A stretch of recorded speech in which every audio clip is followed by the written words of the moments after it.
So what I do is, background is an actress and a coach, and I came in to work through understanding the power of psychology and communication, and a deep fascination in the human condition and what it is to be a human being, which is what drove me as an actress. And that opened up a lot of doors that led me into the business world, corporate world, to meet extraordinary people all over the world and help them understand the disconnect between what was going on inside them and how they were being perceived, and how to bridge that gap and be understood. And then as my own life grew and evolved, and I went through quite a lot personally, I became really interested in emotional intelligence. I had a lot of experience with different cultures, different tribes, completely different ways than I had experienced growing up, of how community functions, how healing, how self-understanding, self-development is. Spent over a decade deeply on that journey, and so now my work is much more about really helping people first and foremost understand, not only understand themselves, because so many of us can say, oh yeah, well I don't know, like I want to lose weight, or I want to gain weight, or I want to stop drinking, and then I'm going to go to the work party, but I'm just going to have water. And then you wake up with a hangover, and you're like, what happened between who did what? Like how do we go against one aspect of us that wants one outcome and another part of us that wants something else? So that is managing the self. And I think managing is probably quite clunky language, because I think ultimately the more that we can love ourselves and understand ourselves through love, which could sound soppy, but it's basically self-approval. There's a lot of people, and I've been there myself, in the self-personal development space, and it's coming from a lot of not liking yourself, right? Pushing yourself to be more because you don't like who you are. And that's quite a challenging and hard way to live. And I think you get a lot further, and you can experience a lot more and give a lot more if you come from love. I am enough, I love myself, and I'd love to see what else I'm capable of doing. Not that I'm perfect, not that I'm flawless, not that I don't screw up sometimes, because we all do. But if you change the intention and the starting point, that is what allows it to be a much easier gap with where you feel like you're self-sabotaging. It happens less and less and less, because you're not at war within yourself. So we'll talk about how we begin that journey maybe in a minute. Could you allude to a little bit of who do you work best with? So if the perfect person is sat in front of you discussing going on this journey with you, who is that person? So I can't pin it down in terms of age or demographic, but they are people who have achieved a certain amount in their life, whether that be in creative industries, sporting, business, and haven't found that they feel satisfied and fulfilled with who they are. There might be certain areas of their life which are going well, but others that aren't, and that they generally are open and willing and hungry to learn about how to be more, do more, and enjoy life more. And those are the people who I work best with. And if you think about those individuals, say, same scenario, they're sat in front of you discussing kind of like why they've come to you, what's the top 2, top 3 reasons the challenge either they're struggling with, so they've maybe plateaued, what is the challenge or the pain or the problem they've come to you with that you actually solve for them? So generally people come to me when they're at saturation of how much they hate something. We generally as humans do not make change until we are completely at our wits' end with... The pain of staying the same is greater than the pain of the change. Exactly, or the fear of the change. Yeah. And so people come to me then. Yeah. Sometimes they come to me where they're in a bit of discomfort and a bit like, I know I should do something about this, and then they go away and they come back when it's like, now, all in, let's go. Because the work's deep, and it's scary for the sense of self that we have to know that's going to change. And then what are the unknown consequences of our relationships or our work if that happens? And I always say, it's so worth it. It's not easy, but it's so worth the journey. So the problem that I help people that come to me is a sense of, it might be about money, It might be about a job that isn't satisfying them. It might be about a relationship. It might be about, sometimes I help people transition out of big corporate positions into a different type of work that's more rewarding and aligned with them. Or people who are doing a big passion project, creative industries, trying to work out how they can be more abundant in that space. And I work with people transitioning out of marriages, kids leaving, all sorts of big pivot points in their life, because really it's all down to like what's going on inside, because our wanting to change our external has to start with what's going on inside us.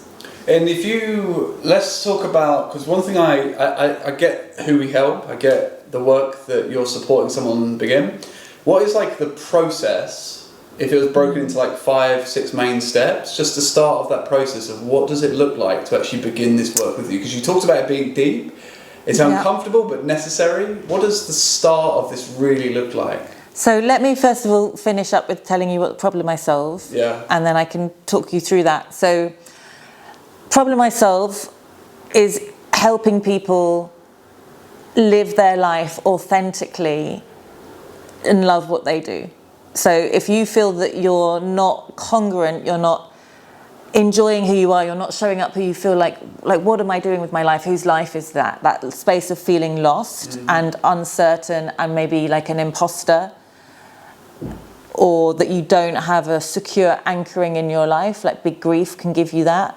I help people feel really rooted, trusting in life, trusting in themselves, no matter what happens, that they've got it. I'd like to quickly ask, because you've said something there that I have latched onto a little bit, which I like. The anchoring is almost like I'm in the harbour. I need something that keeps me solid. What usually is an anchor for someone? Like, what anchors us down? If we don't have that, because what I'm trying to understand is how does someone identify if they don't have it? Because it's so important. I get your point of anchoring is the need of it. How do I know if I'm not anchored to something? How do I know if I don't have that? Generally, it shows up in addiction, because addiction is a way that we seek connection when we don't have connection. And ultimately, what we need is connection to ourselves and to life, whether you call that God or the universe or existence. We can be very anchored in ourselves and have a very strong egoic identity that can actually not be our truth. It's just the shell that we've invested all our energy in because we had some trauma or we had some experience that dysregulated us at such an extent that we didn't feel safe in the world. So we became overly strong in other areas. So there are people who earn billions of pounds who I work with, but still are not happy or fulfilled and don't have there's a fear sense underneath all that money and all of that status that they don't really know who they are, or if people really knew who they were, they wouldn't like them. And so it's breaking down all of that and allowing people to love and approve of themselves and shift from there. And so not being anchored turns up in addiction. It can turn up in a constant sense of needing to do more and create more. That same action can come from a place of deep love and excitement and wanting to serve, but it can also come from, this isn't enough, this isn't the answer, this isn't the solution, let me try that. And so the effect that we can create with the same actions coming from different places are vastly different. Oh, got you. So I've tried all the external things. I've not gone inward yet, or I've not had the right navigation inward, and that's where you really take over. Your work really starts to shine through. Is you've tried a few other things, you realise it doesn't work. The pain of staying where you currently are is greater than that of change. Now let me introduce you to yourself, or now let me help you find yourself on that journey. Is that right?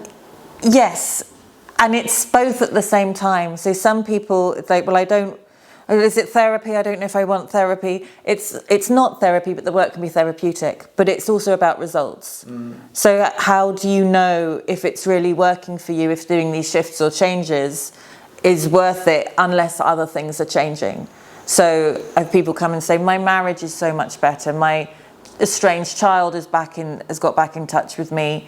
My income is 10x, whatever that is. But it comes from the huge shift inside you, which might only be a few degrees. But if you turn a steering wheel of a ship a few degrees, you're going to a different continent. So that's what I help people do. Feel safe that they can make those shifts inside themselves, and tools and understanding and psychology to help them with that. Very cool. And then so that shift, that process you just talked about, we alluded to it a little bit earlier on, of the idea of what does that the start of that journey look like, or what's an exercise or two that you could kind of like share now to how someone begins that journey?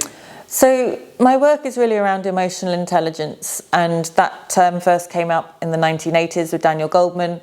It was knocked around in the 1920s, slightly different, but quite different language, and that was all about how do you control other people. Daniel Goleman said you only control other people through understanding and controlling yourself. I have a quick question on this. Yeah. Do you take the work of Chris Voss, we've never split the difference of negotiation, and do you combine, would you say they are the same with emotional intelligence, or do you say they are two separate conversations? Emotional intelligence underpins absolutely everything. So all forms of communication and behaviour come from your emotional intelligence, because our nervous system is running the show. And if you don't understand how to regulate and notice your nervous system, if we don't get better at feeling, which is what Eastern philosophy has been teaching for a lot longer, we need to be able to feel deeply uncomfortable things without going into an immediate reaction. And so the art of negotiation or conflict resolution, or, you know, all sorts of forms of personal development and self-improvement come from this starting point. And so for me, emotional intelligence, because I believe, and you can take that into conscious awareness or conscious leadership. These are all terms that, you know, I'm familiar with and use regularly. Everything else comes into that starting point, because it's to understand yourself, manage yourself, motivate yourself. Then how do you share with others, connect with others, have compassion and empathy with others, and then how do you lead and inspire others? That's the arc and the flow. And within that, we are all coming with different blind spots and different areas that aren't working for us, different levels of mastery. So the process is that flow, but whether somebody angle in might be more to do with the body. Maybe they're really disconnected from their body, so it might be around looking at lifestyle choices and changes first. Other people might be doing, you know, all in on health and nutrition, but it's about bridging the gap about how do they feel safe connecting with others in the world, you know, and variations of. But it's looking, and then people have been doing this work for a long time, then it's taking it to the micro changes that can really drive exponential results. So back into those exercises then. So say I'm listening to this interview. Yeah. Thank you for your time, by the way. Okay. I'm listening to this interview. I resonate. I am the person that you've mentioned at the start. I am that individual that's tried everything external, or a lot of external things, realizing that annoyingly and beautifully annoyingly, I need to go inward. What is an exercise or two I can begin, or I can do to begin this journey? Because I have the sub-question, which is, do you ever encounter the problem that someone doesn't feel worthy to do this work? Ironically, is the reason when you do your work, but... I think I come across, the obstacles I come across are varied and different. Often, when people say they don't want to pay the money, that's generally because it's never about the money, right? If we really want something, there are generally ways that we can find things. Yeah. So that's often an excuse that we tell ourselves. It's how I used to live. I wouldn't read a page. I'd just scroll down to see the cost of it, and then it starts with a 2 or a 3. You're like, no, I'm okay. I just delete the page, right? I wouldn't actually see what was being offered to me. And that was to do with self-worth and deserving of things, right? I was in my little box and I was just like blinkers on about what I thought was mine or for me and what wasn't. And it was when I started scaring myself and investing really significantly, because I'd reached that pain point, well, not another minute, not another day, that extraordinary change is possible. So yes, it can be about self-worth, but that might not be what people are thinking. It might be, I don't want to spend money. And of course, this work isn't for everybody. Like, somebody might spend a lot of money on a personal trainer and, you know, nutrition, and other people will spend it on a car. Like, we all have free will in terms of what we do. And but what we really, really care about, we can find the money. You know, I've had friends with kids with diagnosis. They've generated millions of pounds they didn't have in order to get treatment. Like, when the desire is strong enough, we can create. I often use the example of if you've got a pet and you get a phone call and your pet's unfortunately been hit by a car and the vet says it's $5,000 to get the dog home tonight.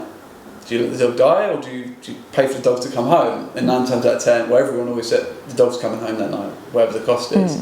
Also, suddenly you've got $5,000 and the dog's come home. You know, there's only 250 quid to go and get another dog, but that's not my dog. And it's that whole thing. Logic goes out the window, rationale goes out the window, and it's like, no, the dog's coming home. It's whatever. And I find it interesting that, because I have the same thing as well. When I say the fee for sales training, people say to me, God, it's a bit much, isn't it? For sales training. And I always look at them and say, well, how much does it cost you to stay where you are and not grow at the rate you want to grow?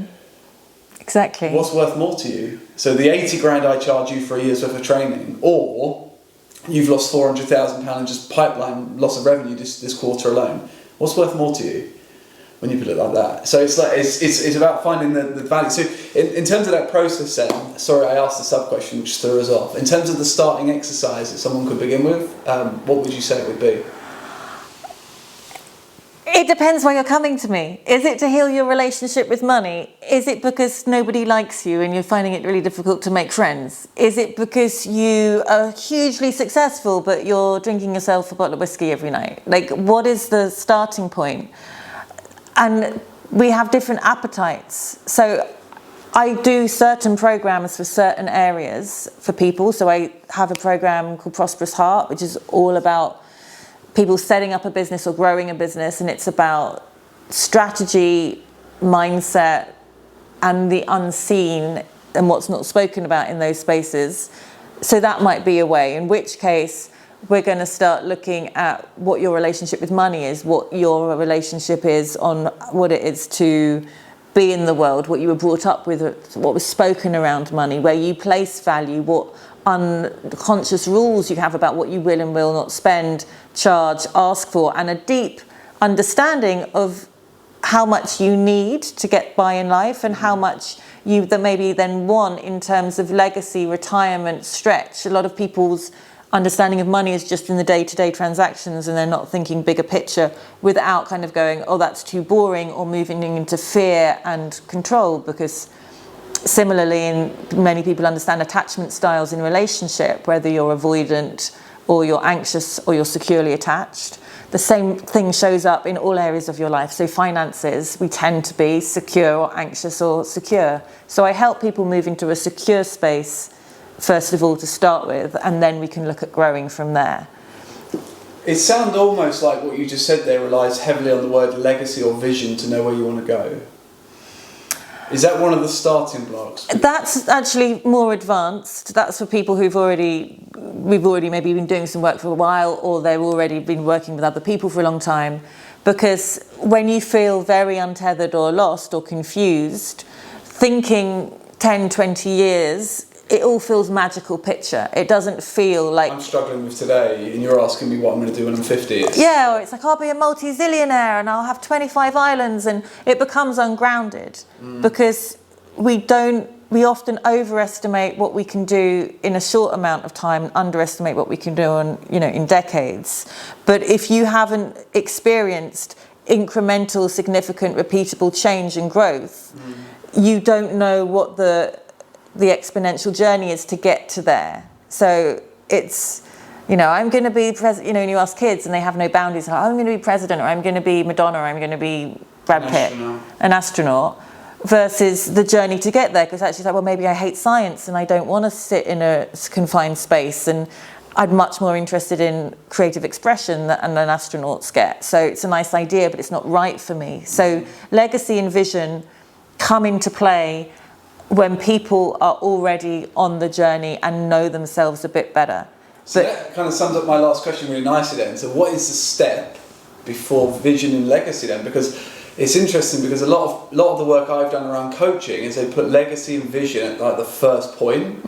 But it's almost like to have legacy, vision, purpose, where you're going, you need a foundation of like, okay, can you actually even envision this stuff that you actually want? Because I love the question, okay, money only amplifies who you are. What are you doing with the money? Yeah. Because money is just a byproduct of how willing you are to receive, but also who you actually are. If you're not generous when you've got 20k a year versus 200k, 2 million, it's not going to change. You're not going to suddenly go, oh, let me start an orphanage, or let me, you know what I mean? If you're not giving, into the food bank or whatever it might be. Like the attitude to give and share, and understanding that we all have far more than we tell ourselves we do. The abundance on this planet is rife, even when you are queuing up in a discount supermarket to get the bread that's 14 pence.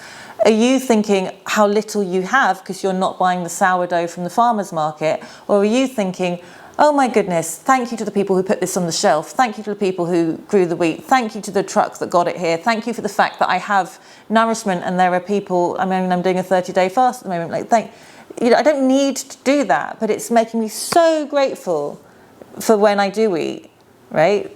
It's like we can always look at what we have or what we don't have. And the more we acknowledge what we have, and this is why everyone says the thing about gratitude, because it's not an academic exercise, it's a state of being. And when we can move in there, grateful for yourself. Oh, I went to the pub and I didn't want to drink, and I did. But I'm so grateful that I'm reflecting on that. I'm so grateful that I'm still going to try again tomorrow, right? It's really, really interesting you've just said what you've said for me, for the simple reason, 15 minutes before I came here today, I wrote a little blog article about you are who you say you are when you haven't got an audience.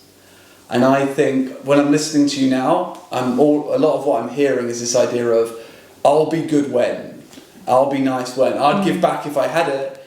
You are the person when no one's looking. So when no one's watching, when you're not getting the Instagram recognition, when you're not getting the money, that's who you really are. When you do only have the money for 14p bread, if you're truly grateful for life, the fact you've got 14p bread, I'm blessed, I'm lucky. Yeah. It might not be the sourdough at $3.75, might not be with the same ingredients, you still got the opportunity though. And it's interesting because in 2015, financially and success-wise, I lost everything. So all the material wealth, the cars and the house and stuff, was all taken away, and I was in debt. And yet it was interesting because people, why are you still happy? You've got nothing. Like, you're living on your friend's sofa. And I was like, yeah, but at least I had a friend. I got Larry. Larry's my omen. Have you read, what is that book called? The Alchemist. Have you read The Alchemist? I have. So you know the omen that comes to him after he's polishing his glass and all of this stuff. Larry was my omen, and it was this really weird moment in 2015. I think I was 24 or 25. I was like, wow, I've got everything I've ever needed. Now let's build from this place. And it was mega cool. So let's wrap up, mainly because I've got 4 minutes of film left, even though it's digital. If you were to say the top challenge that people have starting this work, whether it's with you or otherwise, what is the top challenge that people... I've paid the money, I've started the course, but what's the challenge people have to actually get going? I mean, if you're working with me, we're getting going. So it's going to be happening. It's what I'm there for, right? I think the top challenge is to trust the process, because it's like often, you look at the state of the world today and everyone says, oh, it's getting worse. But what I just think is there's more visibility. The corruption and the negativity and the atrocious acts that are happening have always been there, but now we just see them like this. And people have more... more courage in them to look at where they previously were maybe turning a blind eye. We're no longer in a space where we can. And so the toughest part in the journey of working on yourself is suddenly when you reach a point, because you develop more strength and more capacity within you, and you're like, oh my God, I'm such a mess, or everything feels worse. It's like if you take away an addiction, often you think the addiction is the problem. The addiction has been the plaster, the poor plaster that's been helping you not feel something. So if you get over the addiction, you then have to feel the things that you weren't feeling. And so that's the moment that people find hard. And then you start working through that, and that's where the growth happens, and that's where your anchoring comes in, because it's our ability to feel uncomfortable things and not lose our heads. I bet those moments are magical when people have those epiphanies of like, I can feel this thing and I'm safe still. I think I love what I do, and seeing how people have had the courage to revolutionize their lives and be in, toxic jobs, working a year's worth of overtime in in a year, like burning themselves out, no recognition, seeking everything externally, to setting up their own thing, working, 10 hours a week, loving life, like in a sort of in a 12-month period, those kind of pivots and shifts, and just seeing someone come to life and move out of pain and fear, or change relationships, or have a much better relationship with their kids, like that's what we're here for. Often we think it's money, but it's the richness within ourselves. There's no point in having lots of money if you're not enjoying who you are. So that's the privilege, right? And that's the journey that I've been on, which is why I'm able to then support other people, because we can't hold someone's hand in those dark places unless you've been there.